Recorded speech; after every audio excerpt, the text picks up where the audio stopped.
Bonjour. Eh bien, aujourd'hui, nous avons droit à une journée magnifique. Il fait doux, le soleil est au rendez-vous, il fait chaud. Et ben voilà, une journée parfaite pour faire une vidéo dehors. J'avais envie de vous faire une vidéo sur le thème de l'inconnu. Alors l'inconnu, c'est vraiment un thème qui me tient à cœur. Et là, il y a quelques jours, il y a encore un événement qui s'est produit assez incroyable. Et j'avais envie de vous la raconter pour entrer dans ce sujet de l'inconnu. Alors, je vous ai fait une vidéo là dernièrement où je vous explique que je viens d'arriver à Buis-les-Baronnies. Il a fallu que je quitte fin 2019 le lieu où j'étais depuis une année. Et puis au mois de décembre, je voyais le temps passer, il fallait que je m'en aille. Et donc là, je me suis dit, bon allez, il faut que tu te décides. Et donc du coup, j'ai trouvé un lieu que j'ai trouvé par bouche à oreille. J'ai trouvé un lieu ici, mais mon envie quand même, parce que ça fait 6 ans que je troubadoure un petit peu avec mes valises, que je passe 6 mois par-ci, 6 mois par-là, 1 an par ici, enfin bon bref. Et là, je crois que j'arrive un petit peu au terme de cette itinérance, avec vraiment le besoin de me poser, c'est peut-être aussi un désir profond de me poser à l'intérieur de moi, de poser mes valises, d'avoir une adresse, parce que les gens de ma famille me demandent toujours, mais c'est où ton adresse, où est-ce que t'es alors? À chaque fois que je donne mes nouvelles, où est-ce que t'es? Et donc je suis là où la vie m'amène.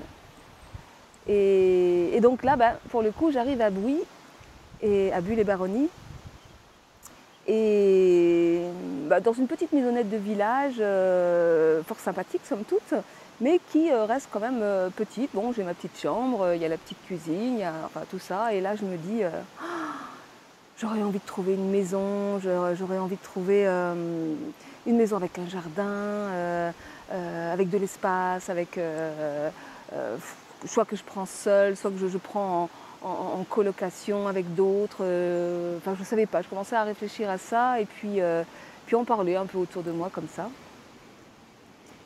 Et puis il y a 3 jours en arrière, là, il y a eu une série de contrariétés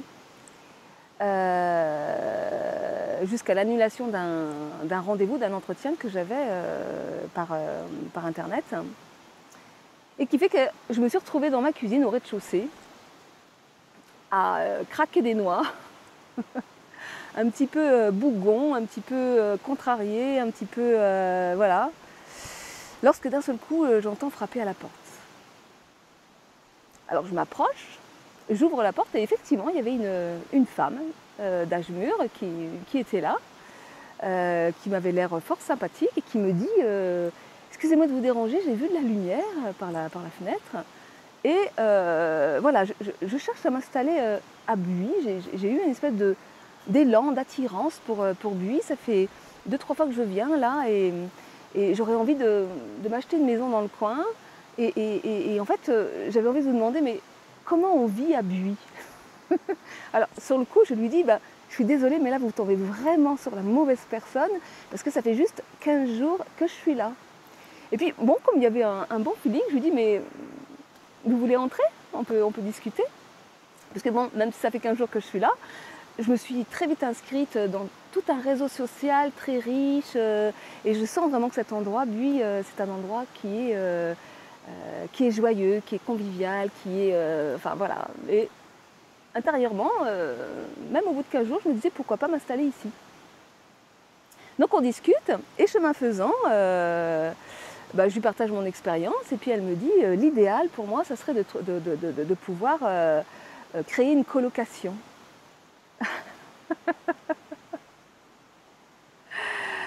Voilà, lorsque l'inconnu frappe à notre porte et que nous le laissons entrer à l'intérieur, ce que ça peut produire. Alors, je ne sais pas ce qu'il en sera, parce que depuis, on s'est revus, on se rencontre, on commence à chercher des choses. Est-ce que finalement, on habitera ensemble ou pas? L'avenir me le dira.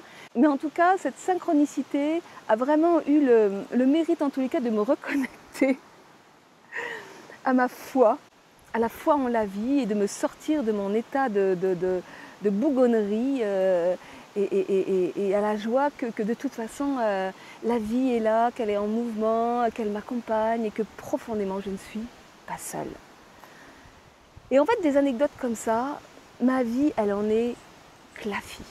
Depuis 6 ans que mes enfants sont partis de la maison, que j'ai reçu cet appel pour aller habiter vers Avignon. Alors au départ, je ne savais pas pourquoi. Je m'en souviens encore tellement le flash a été fort. Le 13 janvier 2013, je me réveille au matin avec vraiment une injonction. Je dois aller habiter à Avignon. Et j'ai mis quelques mois quand même à me décider parce que je ne comprenais pas pourquoi Avignon, qu'est-ce qui se passe là-bas. Je ne connaissais personne, je ne connaissais pas même.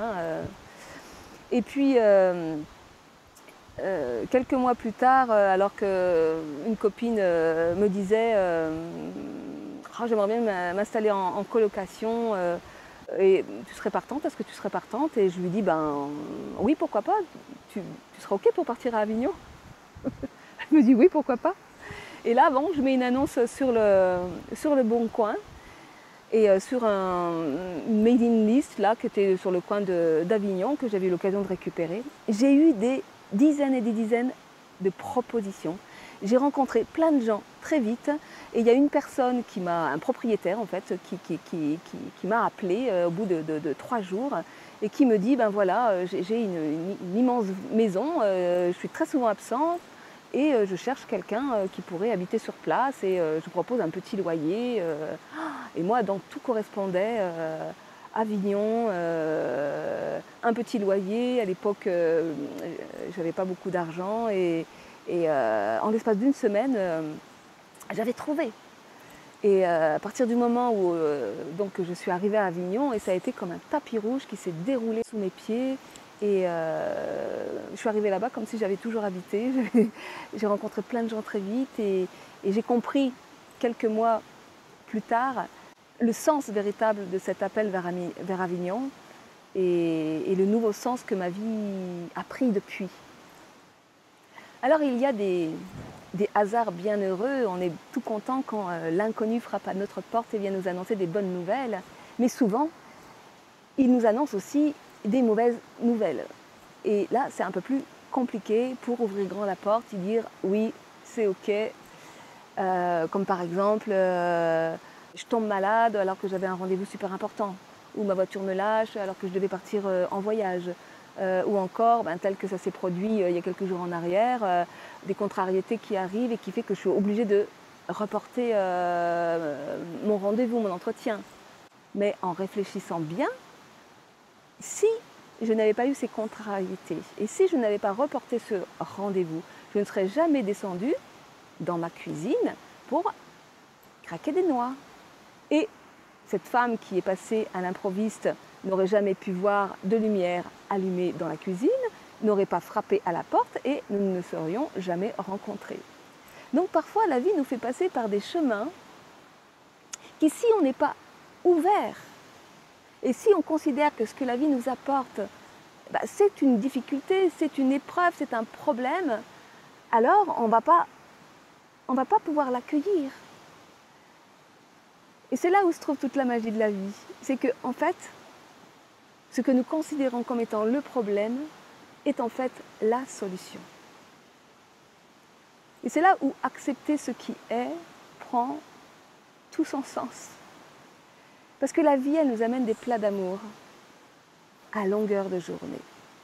Mais si nous avons l'orgueil de dire ça je prends pas, ça je prends pas, eh bien très souvent on va passer à côté de ce que nous sommes en fait. Parce que la vie, elle nous emmène toujours vers ce dont on a besoin pour évoluer. Elle nous emmène toujours vers la meilleure version de nous-mêmes. Elle nous emmène toujours vers la réalisation de nos rêves, vers l'épanouissement de nos qualités d'être, de nos dons, de nos talents. Et si on reste têtu, obtus, en disant « moi je veux aller par là, moi je voulais aller dans cette direction, je voulais faire ça », et qu'on n'est pas dans l'accueil inconditionnel de ce que la vie nous amène, à ce moment-là, on va rester, je dirais, crispé, cristallisé sur la difficulté. Potentiellement, on va aller chercher des réponses à l'extérieur alors qu'en fait tout est là à l'intérieur. Dans notre capacité à accueillir non pas la situation extérieure. J'ai déjà fait une petite vidéo sur accepter ce qui est. Hein. L'idée, c'est potentiellement la situation extérieure, elle est peut-être injuste, elle est peut-être déséquilibrée. Il s'agit d'accepter ce que ça nous fait éprouver à l'intérieur. Et à partir du moment où on accepte ce que ça nous fait éprouver, eh bien, ça va ouvrir un nouvel espace à partir duquel va jaillir l'évidence de l'action à poser face à ce qui est en train de se passer. Et donc là, on est vraiment dans une action juste, dans une action qui est vraiment ancrée dans nos ressentis et dans notre cœur. Voilà, s'ouvrir à l'inconnu, c'est donc pas forcément s'ouvrir à ce qui nous fait plaisir, mais s'ouvrir à ce que la vie nous amène. Et ça demande parfois du courage, de l'engagement vis-à-vis de soi-même, parce que c'est vrai que si je tombe malade et que j'ai une journée de travail très importante devant moi et que je décide comment dire, de mettre un mouchoir dans ma poche, un mouchoir sur mes émotions et d'aller travailler quand même, bah là on n'est pas dans l'acceptation de ce qui est, hein. On est dans la volonté mentale et je vais coûte que coûte accomplir la tâche que je me suis engagée à faire, plutôt que d'écouter ce que le corps nous dit, c'est-à-dire que j'ai besoin de repos, j'ai besoin que tu t'occupes de moi. Et en plus de ça, en général, c'est toujours juste. Vous savez, moi, à chaque fois que j'ai été amenée à reporter un rendez-vous ou à annuler quelque chose, c'était juste pour la personne en face.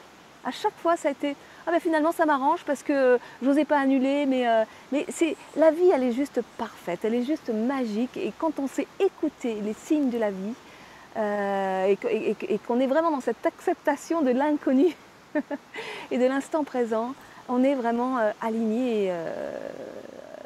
On est aligné. On est aligné.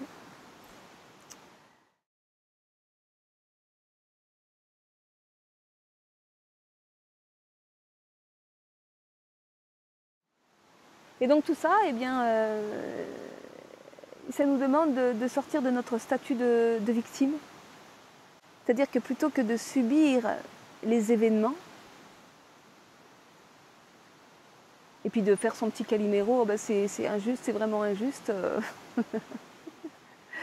et ben c'est de voir finalement le trésor qui se trouve derrière et d'aller ouvrir ben, les parts en soi qui ont besoin d'être ouvertes pour devenir finalement co-créateur avec la vie et de se laisser surfer sur les vagues. Et ça demande véritablement quelque part un abandon total. C'est-à-dire que plutôt que de résister, et du coup, parce que plus on résiste, plus on va souffrir, bien entendu, eh bien j'accompagne le mouvement de la vie, je dis un grand oui, et je vois où ça m'amène. Donc ça demande de renoncer à avoir des objectifs, à avoir des attentes, à avoir des quêtes de résultats, pour aller vraiment avec l'instant présent, vers le meilleur de ce que nous sommes. Et le meilleur de ce que nous sommes se trouve toujours dans l'inconnu. Il y a une petite phrase que j'adore et qui dit faire un pas vers soi, c'est faire un saut dans l'inconnu. Es-tu prêt à faire ce saut? Alors j'en profite pour vous reparler de mes stages, parce que faire un saut dans l'inconnu, c'est vraiment l'intention première des stages que je propose. Et bah, si vous avez envie d'aller faire l'expérience et de faire un saut dans l'inconnu à l'intérieur de vous, je vous laisse tous les liens sous la vidéo. Voilà, et ben, le soleil commence à se planquer et il commence à faire un petit peu frisquet là. Donc je vais renfiler mon écharpe, mon manteau et je vous dis à très bientôt.